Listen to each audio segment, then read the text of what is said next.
Part 1. The silence in the Galactic Council's emergency chamber was deafening. Ambassador of the Republic clutched the transmission device with 4 trembling hands, her blue-scaled face pale with terror. The message had come from the Outer Rim, from a sector that had been peaceful for 3 centuries. "Read it again," commanded High Counselor, his massive frame towering over the assembled delegates. They were known for their calm demeanor, but even his usual composure was cracking. His voice shook as she repeated the desperate transmission. "This is Captain of the merchant vessel Silver Dawn. We are under attack by unknown vessels. They destroyed our escort fleet in minutes. They're not asking for surrender. They're not taking prisoners. They're harvesting. Please, anyone who receives this message, warn the outer colonies. They're coming for everyone. The ships are massive, black as space itself, and they're eating our." The message cut off in static, just as it had the first time. "How long ago was this received?" asked Ambassador, the human representative. She was relatively new to the Council, her species having joined the galactic community only 50 years prior. Most delegates still considered humans a minor species, barely worth acknowledging. 47 standard hours, replied. "We've sent 3 reconnaissance fleets to investigate. None have returned." A ripple of unease went through the chamber. The assembled representatives of 43 species shifted nervously in their seats, tentacles writhing, wings fluttering, and various breathing apparatuses working overtime. "What do we know about these attackers?" asked, leaning forward in her chair. Unlike the other delegates who seemed paralyzed by fear, she appeared to be analyzing the situation. "Nothing," admitted High Counselor. "They appeared without warning. Our long-range sensors didn't detect them until they were already attacking. Their technology appears to be far superior to anything in our databases." "Have you considered that this might be the return of the Void Reapers?" whispered Ambassador, the representative of the Hive Collective. The name sent a chill through the chamber. The Void Reapers were legend, a mythical race that supposedly existed before the current galactic civilization. According to ancient texts, they had once swept through the galaxy like a plague, consuming entire star systems before vanishing into the dark spaces between galaxies. Most scholars considered them folklore, stories told to frighten younglings. "Impossible," declared, but his voice lacked conviction. "The Void Reapers are myth, ancient stories with no basis in fact." Stood up, her movement catching everyone's attention. "With respect, High Counselor, it doesn't matter what we call them. What matters is that innocent beings are dying, and we have a responsibility to help." Several delegates scoffed at the human's boldness. The military advisor general laughed outright. "Human, your species has been in space for barely a century. You have, what, a few hundred ships, a dozen colonies. What could you possibly contribute to a threat that destroyed 3 of our reconnaissance fleets?" "We could contribute more than sitting here debating while people die," replied coolly. "The human has a point," said Ambassador of the Peaceful Collective, a species known for their diplomatic solutions. "We must act quickly. I propose we assemble the largest fleet in galactic history. Every species contributes their best ships and crews. We overwhelming force to drive back these invaders." Murmurs of agreement filled the chamber. This was the galactic way, the method that had kept peace for centuries. When faced with a threat, they formed committees, organized fleets, and proceeded with careful coordination and overwhelming numbers. "How long would it take to assemble such a fleet?" asked. "Assuming all species agree to contribute," calculated, "approximately 6 standard months to gather the ships, another 2 months for joint training exercises, and perhaps another month for final coordination. 9 months total." Stared at him in disbelief. 9 months? In 9 months, how many more colonies will be harvested? How many more innocent beings will die? "It takes time to coordinate 43 different species with different technologies, different languages, different tactical doctrines," explained General. "We cannot simply rush into battle unprepared." "Why not?" challenged. "You have ships, they have weapons, the enemy is killing civilians right now. What more preparation do you need?" The chamber erupted in argument. Various delegates shouted in their native languages, tentacles waved angrily, and the translation system struggled to keep up. Through it all, noticed that nobody was talking about immediate action. They were discussing committee formations, resource allocation schedules, and diplomatic protocols. "Enough's voice boomed through the chamber. "We will vote on the proposal to form a joint fleet, all in favor." 38 hands, claws, tentacles, and appendages rose in agreement. Opposed. His hand went up alone. I vote that we take immediate action with whatever forces are available now while organizing the larger fleet. Your proposal is noted but rejected, announced. The joint fleet will begin assembly immediately. Ambassador, Earth is expected to contribute its full fleet to the effort. And while we spend 9 months organizing, said quietly, how many will die? That is the price of proper planning, General replied dismissively. Your species will learn in time that haste leads to disaster. As the session adjourned and delegates filed out, Ambassador remained seated, staring at the holographic display that showed the Outer Rim territories. Red markers indicated colonies that had gone silent in the past 2 days. There were already 12 of them. She activated her personal communicator and sent a priority message to Earth. The response came back faster than she expected. Priority message received and acknowledged. The President and Defense Council are reviewing the situation. Stand by for orders. 3 hours later, her communicator chimed again. The message was brief but clear. Ambassador, you are hereby authorized to inform the Galactic Council of Earth's intentions. We will not wait 9 months. Humanity stands ready to act immediately. Execute Protocol 7. Smiled grimly. Protocol 7 was something the Galactic Council had never seen before, because they had never faced an enemy alongside humans. They were about to learn what her species had discovered long ago on their small blue world. Sometimes the right response to overwhelming force wasn't careful planning and overwhelming numbers. Sometimes the right response was controlled fury and absolute commitment. She activated the emergency recall signal, demanding an immediate reconvening of the council. As delegates hurried back to the chamber, prepared to deliver news that would shock them all. Earth wasn't going to wait for permission to save lives. Earth was going to war. The Galactic Council was about to discover what separated humanity from every other species in the galaxy. When faced with impossible odds and innocent lives at stake, humans didn't form committees. They loaded their guns and launched their ships. Within the hour, every major Earth naval facility received the same message. Emergency deployment authorized. All available vessels report for immediate departure. Destination, Outer Rim. Mission, search and rescue. Rules of engagement, unrestricted. Admiral Sarah Harrison stood on the bridge of the EFS Indomitable, Earth's and most powerful battleship. Around her, the crew worked with practiced efficiency, preparing for a journey that would take them farther from home than any human had ever traveled. Admiral, reported Lieutenant Commander from the communications station. We have confirmation from Fleet Command. 17 battleships, 43 destroyers, 22 cruisers, and 8 carrier groups are ready for immediate departure. What about supply lines? Harrison asked. We're loaded for 6 months independent operation. Engineering says they can stretch it to 8 if necessary. Harrison nodded. The Galactic Council thought in terms of massive, coordinated efforts that took months to organize. Humans thought in terms of rapid deployment and adapting to circumstances. It was a fundamental difference in philosophy that the Council was about to witness firsthand. Signal all ships, Harrison ordered. Jump in 60 seconds. Around Earth's solar system, over 100 human warships prepared for hyperspace jump. Their destination was 800 light-years away, at the edge of known space, where an unknown enemy was harvesting entire populations. The Galactic Council had never seen humanity at war. They knew humans as traders, diplomats, and explorers. They had no idea what lay beneath the surface of these seemingly peaceful beings. They were about to find out that sometimes the most dangerous predator was the one that looked like prey. As the fleet jumped to hyperspace, Admiral Harrison thought about the message that had started it all. Someone out there needed help, and help was coming. It might not be the help the Galactic Council expected, and it might not follow their carefully planned protocols. But it would arrive in days, not months, and it would carry with it the full fury of a species that had never learned to abandon the innocent. The enemy had made a mistake when they started harvesting civilians.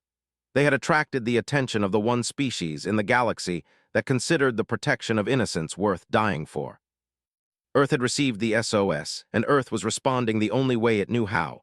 With everything it had right now, consequences be damned. Part 2. The human fleet dropped out of hyperspace at the edge of the 442 system, like wolves emerging from a blizzard.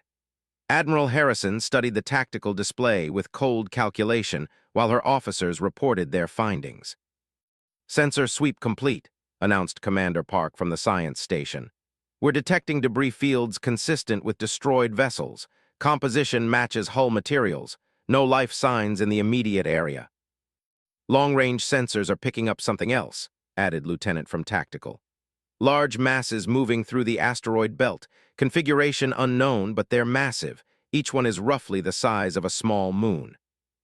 Harrison moved to the main display, watching as the computer slowly resolved the distant contacts. What she saw made her jaw clench. The objects weren't ships in any conventional sense. They looked like living creatures, if creatures could grow to be 20 kilometers long and survive in the vacuum of space. "Are those organic?" she asked. "Partially," Park replied, his voice filled with disbelief. "I'm reading both biological components and advanced technology. It's like someone took a massive creature and augmented it with artificial systems. The power signatures are off the charts." "How many?" 17 confirmed contacts, possibly more hiding in the asteroid field. Harrison activated fleet communications. "All ships, this is Admiral Harrison. We have visual confirmation of hostile contacts.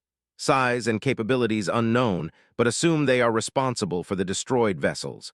All ships maintain formation and prepare for contact." She paused, considering their options. The Galactic Council would have spent weeks analyzing the enemy, developing countermeasures, and planning elaborate tactical maneuvers. Humans had a different approach. "What's the status of the colony on 442B?" she asked. "Unknown," replied the communications officer. "We're not receiving any response to our hails. Population was approximately 2 million beings, mixed species civilian settlement." 2 million civilians. Harrison had served in conflicts before, but always against other humans who followed at least some rules of warfare. This was different. These creatures, whatever they were, had apparently wiped out multiple fleets and were now threatening civilian populations. "Admiral," Commander Park called out urgently. "The contacts have changed course. They're moving toward us. Estimated intercept in 40 minutes. Speed, 0.75 light speed in. That's impossible for ships that size." Harrison smiled grimly. "Apparently not. All ships combat alert, deploy fighters and prepare for engagement."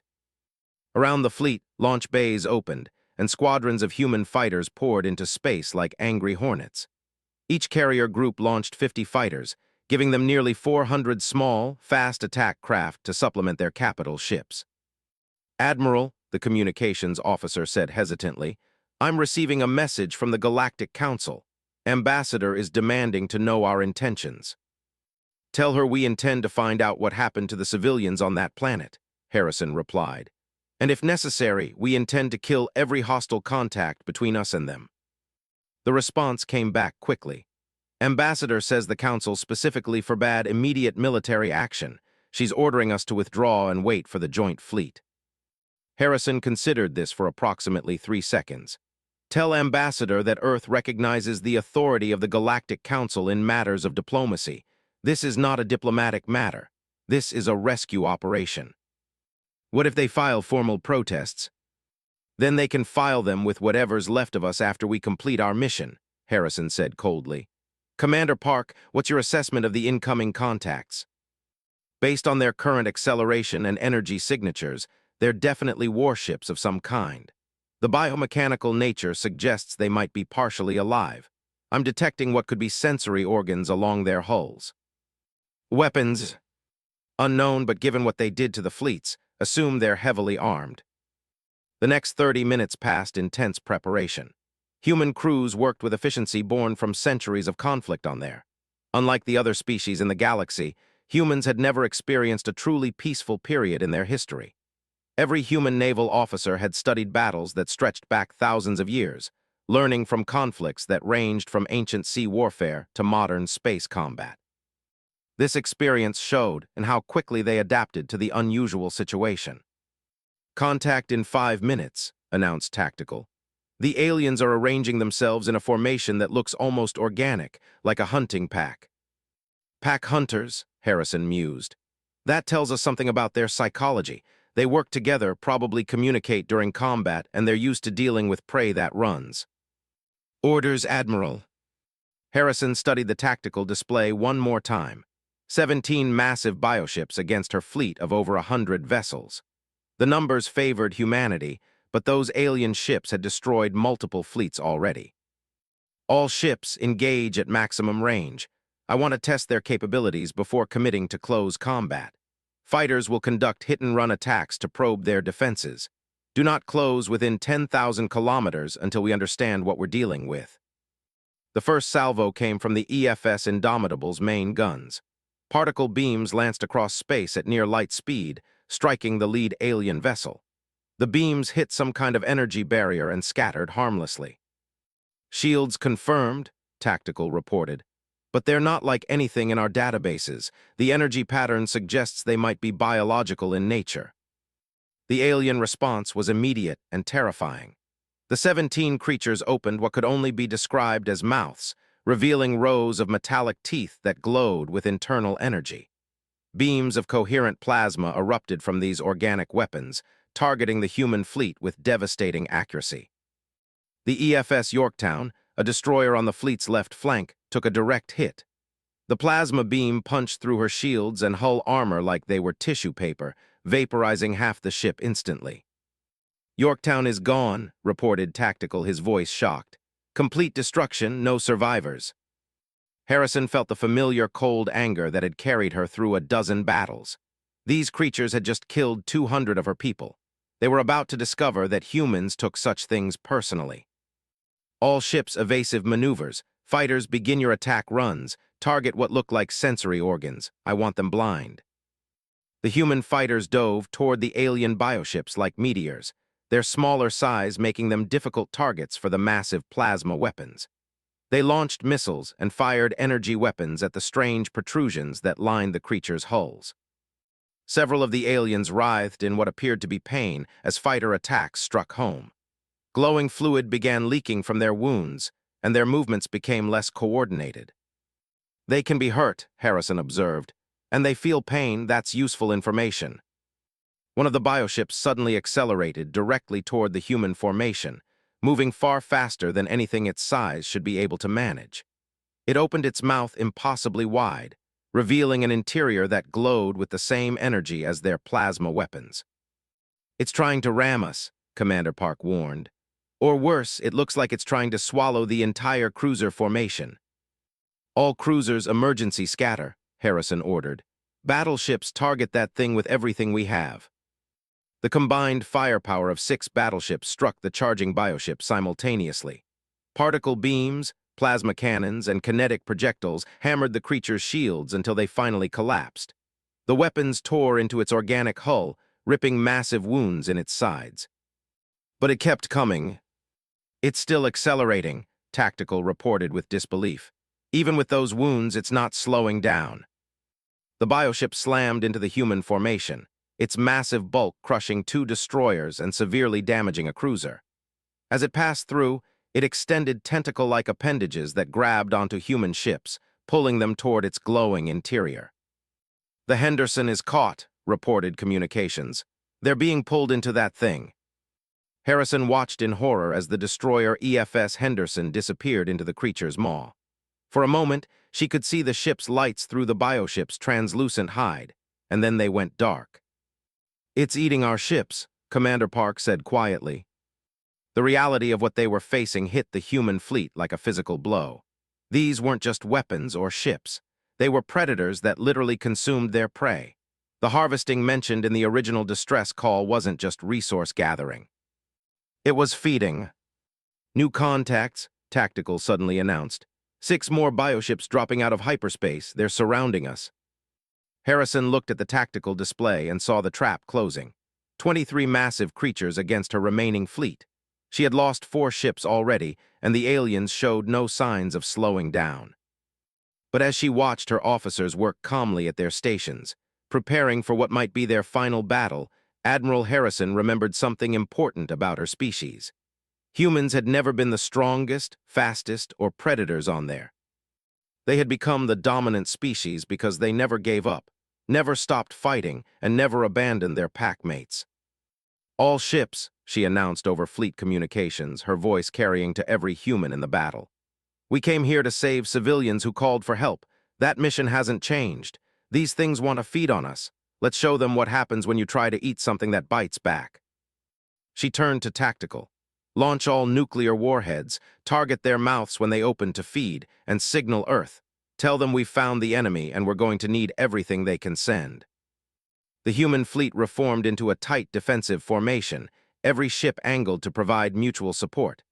Around them, the bioships circled like sharks sensing blood. The second phase of the battle was about to begin, and both species were about to learn something important about the other. The aliens would discover that humans, when cornered and fighting for their lives, became something approaching unstoppable.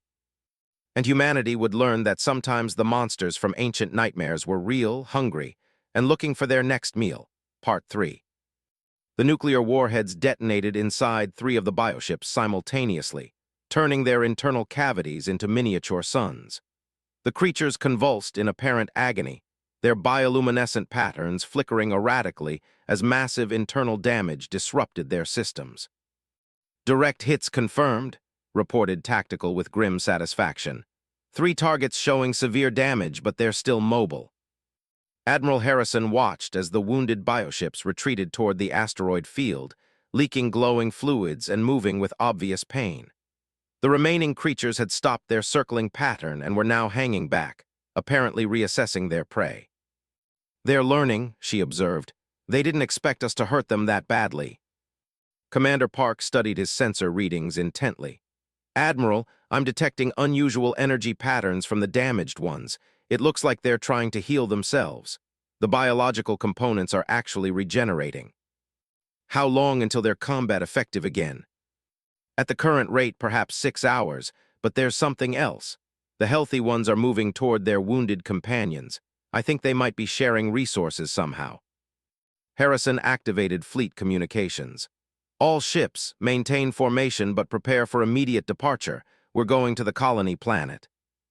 "Admiral," her communications officer interrupted, "I'm receiving multiple signals from the Galactic Council. They're demanding that we withdraw immediately and wait for proper authorization." "Any word from Earth?" "Yes, ma'am. Fleet Command reports that Admiral has launched with the entire home defense fleet.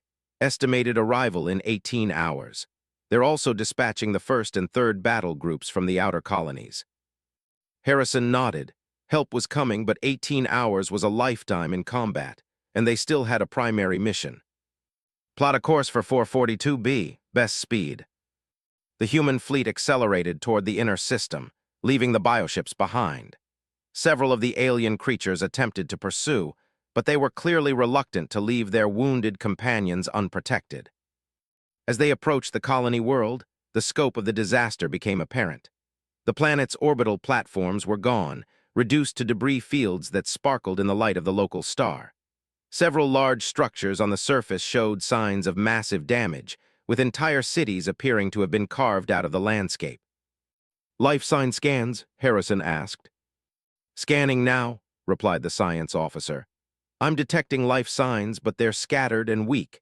It looks like survivors are hiding in underground facilities and natural cave systems." "How many?" "Difficult to determine with this much interference, but possibly several 100,000, maybe more." Several 100,000 out of 2 million. The bioships had indeed been harvesting, and they had been thorough about it. "Ma'am," the communications officer announced, "I'm receiving a signal from the surface. It's weak and intermittent, but someone down there is trying to contact us." "Put it through." The voice that came through the speakers was filled with exhaustion and desperation. "This is Governor Thane of New Harmony Colony. Please identify yourself. Are you here to help us?" "Governor, this is Admiral Harrison of the Earth Defense Force. We received your distress call. What's your situation?" "Admiral, thank the void you're here. We've been hiding for 3 days. Those things, they came without warning. They destroyed our orbital defenses in minutes, then they started landing. But they weren't just attacking military targets. They were taking civilians, thousands of them." "Taking them where?" "Into their ships. We could see them being carried away. The lucky ones died fighting, the others. the governor's voice broke. "We think they're still alive in those things." Harrison felt ice form in her stomach. If the bioships were keeping prisoners, then this had just become infinitely more complicated. She couldn't simply destroy the alien vessels if they contained human and alien civilians. "Governor, we need to get you and the other survivors off planet. Can you organize evacuation points?" "Admiral, most of our people are scattered across the continent. It would take days to gather everyone, and we don't have days. Our sensors show those creatures are coming back." Commander Park confirmed the governor's words. "Long-range sensors detect the bioships moving toward our position. Estimated arrival in 4 hours." Harrison studied the tactical display, calculating options. Her fleet could probably evacuate 100,000 people in the time available, but that would mean leaving hundreds of thousands behind. And if those ships contained prisoners, she needed to find a way to rescue them too. "All ships begin immediate evacuation operations," she ordered. "Transports and carriers will handle civilian evacuation. Combat ships will prepare for defensive operations." "Admiral," Commander Park said quietly, "if those ships contain prisoners, we can't destroy them. But if we don't destroy them, they'll just keep harvesting more colonies." Harrison knew he was right. This was the kind of impossible situation that military strategists had nightmares about. Save the people you can see, or prevent the deaths of countless more you can't. The decision was made for her when alarms began sounding throughout the fleet. "New contacts," Tactical announced. "Massive hyperspace signatures detected, multiple contacts incoming." "The bioships." "No, ma'am, these signatures are different, much larger." On the main display, space began to tear open as enormous vessels emerged from hyperspace. But these weren't the organic, flowing shapes of the bioships. These were geometric, angular, and absolutely massive. Each ship was easily 50 kilometers long and bristled with weapon systems that easy categorization. "What are those?" whispered someone on the bridge. The answer came from an unexpected source. A new voice cut through their communications, speaking in perfect, unaccented English. "Human vessels, this is War Commander of the Hegemony Extinction Fleet. You will cease military operations immediately and prepare to be processed." "Processed?" Harrison asked. "Your species shows promise as hunters. You will be incorporated into our forces or consumed. The choice is yours." The tactical display updated as more information became available about the newcomers. Commander Park's voice was tight with stress as he reported his findings. "Admiral, these aren't like the bioships. These are pure technology, and the power readings are beyond anything in our databases. Each of those vessels could probably destroy our entire fleet." Harrison opened a channel to the alien commander. "War Commander, we're here on a rescue mission. We have no quarrel with you." "All species have a quarrel with us," came the reply. "We are the hegemony. We have been cleansing this galaxy for 1,000,000 years, removing weak species and incorporating useful ones. Your biohunters have identified you as potentially useful." The pieces suddenly clicked together in Harrison's mind. The bioships weren't the real enemy. They were scouts, testing human capabilities for these hegemony vessels, and now the test was over. "How many colonies have you destroyed?" she asked. "In this sector, 47 inhabited systems. Your Galactic Council's combined fleet would provide perhaps 3 days of entertainment. You, however, destroyed 3 of our hunters. This is why you will be given the choice to join us." Harrison looked around her bridge at the faces of her crew.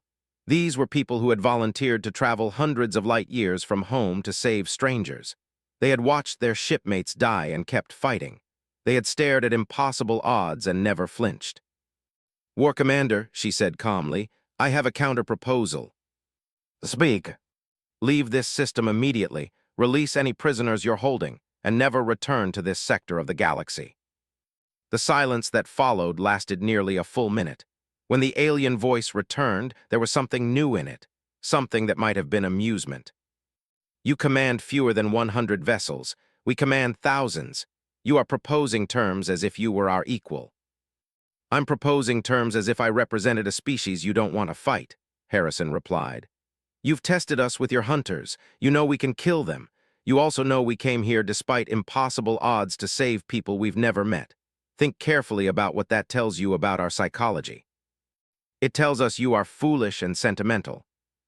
It tells us you've never encountered a species like ours before, Harrison countered. Your hunters work by intimidating prey into submission. We don't submit, ever. Your massive ships work by overwhelming enemies with superior firepower. We specialize in finding ways to kill things that are bigger and stronger than we are. She paused, letting that sink in. War Commander, you could probably destroy my fleet, but in doing so, you would teach my species everything we need to know about your capabilities.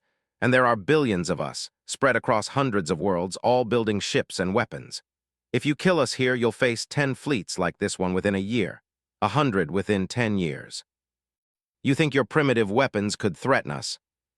I think you should ask your hunters how primitive our weapons felt when they were exploding inside them, Harrison replied coldly. And I think you should consider that everything you've seen so far represents a tiny fraction of human military capability. This was not entirely true. The fleet she commanded represented a significant portion of Earth's naval strength, but the hegemony didn't need to know that. You interest us human, the war commander finally said. We will observe your performance against our remaining hunters. If you prove worthy, we may reconsider our plans for your species. That wasn't the deal I offered, Harrison said firmly. No, but it is the deal you will accept, because it is the only one that leaves your civilians alive. Admiral Harrison found herself in the position that every military commander dreaded, facing an enemy that was too powerful to defeat but too dangerous to ignore. The hegemony fleet could destroy her forces and harvest the planet's survivors. The only thing stopping them was curiosity about human capabilities. Admiral, Commander Park whispered urgently, the bioships are approaching fast. 18 contacts confirmed, including the 3 we damaged earlier. They appear to have completely regenerated.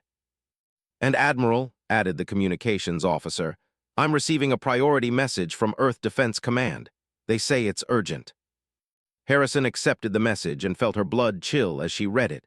3 more colonies had gone silent in the past 6 hours. The attacks were accelerating. She looked out at the hegemony vessels hanging in space like mechanical gods, then at the approaching bioships that had regenerated their wounds, then at the planet below, where hundreds of thousands of civilians waited for rescue. All ships, she announced to her fleet, prepare for combat operations. We're going to show these aliens exactly why humanity doesn't need their permission to exist. The final battle was about to begin, and Admiral Harrison intended to make it one that the hegemony would never forget.